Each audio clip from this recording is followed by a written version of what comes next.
আসসালামু আলাইকুম। গতকাল শিববাড়ি মোড়ে ইসরায়েলি আগ্রাসনের বিরুদ্ধে ফিলিস্তিনের পক্ষে এক বিশাল গণসমাবেশ অনুষ্ঠিত হয়। উক্ত সমাবেশে খুলনার জনগণ আলহামদুলিল্লাহ সুম্মা আলহামদুলিল্লাহ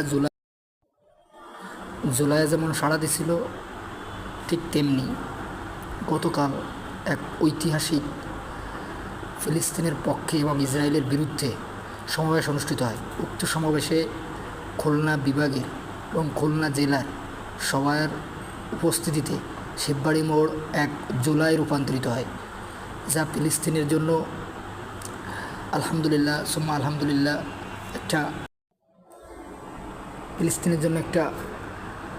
সুসংবাদ আলহামদুলিল্লাহ।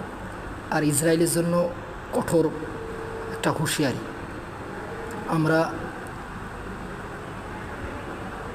ইসরায়েলের বিরুদ্ধে এবং ফিলিস্তিনের পক্ষ হয়ে ইসরায়েলি আগ্রাসনের বিরুদ্ধে যুদ্ধ করতে চাই। আমি মনে করি বাংলাদেশের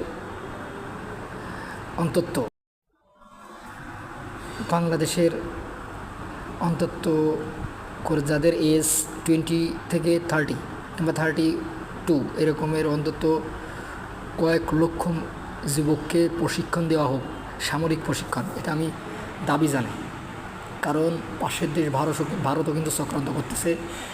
সামনে গাজওয়াতুল হিন্দ, খোরাসান থেকে একটা কালো বাহিনী আসবে, তাদের বিরুদ্ধে তাদের পক্ষ নিয়ে এই ইসরায়েলের বিরুদ্ধে আমাদের যুদ্ধ করতে হবে। ইসরায়েলের বিরুদ্ধে আমাদের যুদ্ধ করতেই হবে। সুতরাং